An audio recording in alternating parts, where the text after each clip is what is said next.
ঢাকা বিশ্ববিদ্যালয়ের ইতিহাসে ডাকসু কখনোই শুধু একটি সংগঠন ছিল না, এটি ছিল অন্যায়ের মুখোমুখি দাঁড়ানোর প্রতীক, ছিল ছাত্র সমাজের নৈতিক ঢাল। কিন্তু আজ সেই ইতিহাসের পাতায় যুক্ত হচ্ছে এক গভীর প্রশ্নবোধক চিহ্ন।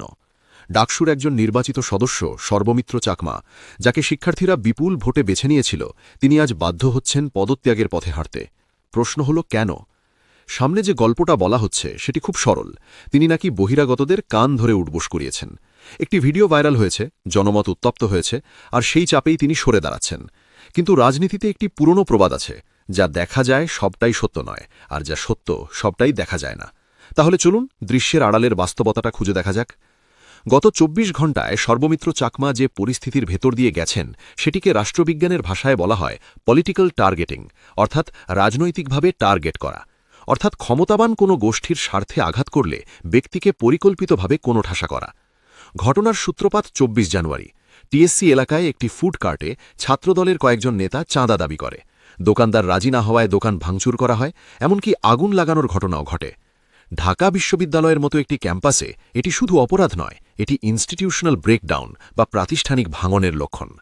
এই অন্যায়ের বিরুদ্ধে প্রথম যিনি দাঁড়ান, তিনি সর্বমিত্র চাকমা। তিনি চুপ থাকেননি। তিনি ফেসবুকে ভিডিও ফুটেজ, হোয়াটসঅ্যাপ চ্যাটের স্ক্রিনশট প্রকাশ করেন।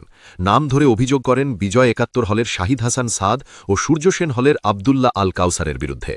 মধুর ক্যান্টিনে প্রজেক্টরে প্রমাণ দেখিয়ে তিনি জানান, এটি কোনো রাজনৈতিক চাল নয়, এটি নিরাপত্তার দাবি।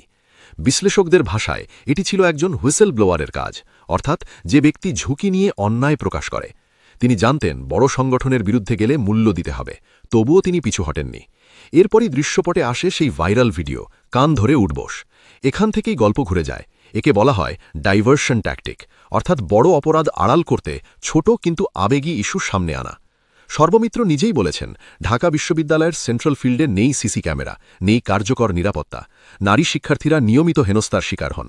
ডিএমসি সংলগ্ন দেওয়াল টোপকে বহিরাগতরা ঢোকে। স্টাফরা বাধা দিলে উল্টো ঢিল ছোড়া হয়। প্রশাসনকে বারবার জানানো হয়েছে, কিন্তু কোনো কার্যকর পদক্ষেপ নেওয়া হয়নি। একে রাষ্ট্রবিজ্ঞানের ভাষায় বলা হয় অ্যাডমিনিস্ট্রেটিভ ফেলিয়ার। যখন রাষ্ট্র বা প্রশাসন তার মৌলিক দায়িত্ব পালনে ব্যর্থ হয়, তখন সমাজে বিশৃঙ্খলা জন্ম নেয়। এই পরিস্থিতিতে সর্বমিত্র একটি ভুল সিদ্ধান্ত নিয়েছেন। তিনি আইন নিজের হাতে নিয়েছেন, তিনি তা স্বীকারও করেছেন। কিন্তু এখানে প্রশ্নটা পদ্ধতি নয়, প্রশ্নটা প্রেক্ষাপট। যখন সিস্টেম কাজ করে না, তখন ব্যক্তি ডেসপারেট হয়। এটি ন্যায্য না হলেও এটি ব্যাখ্যাযোগ্য। আরেকটি ঘটনা এই ছবিটা আরও পরিষ্কার করে। পিএসসি এলাকায় এক কিশোর লাইসেন্স ও ফিটনেসবিহীন বাইক নিয়ে ঢোকে। ধরা পড়লে সে রাজনৈতিক পরিচয় দেখায়। তার পক্ষ থেকে সর্বমিত্রকে টাকা অফার করা হয়, তিনি আপোস করেননি। রাষ্ট্রবিজ্ঞানে একে বলা হয় পেট্রন ক্লায়েন্ট পলিটিক্স, অর্থাৎ ক্ষমতার বিনিময়ে সুবিধা দেওয়া রাজনীতি, যা তিনি প্রত্যাখ্যান করেছেন। এই দুটি কাজ, চাঁদাবাজির ভিডিও ফাঁস এবং সিন্ডিকেটে না বলা, এই কারণেই তিনি হয়ে ওঠেন একটি গোষ্ঠীর চক্ষুশূল।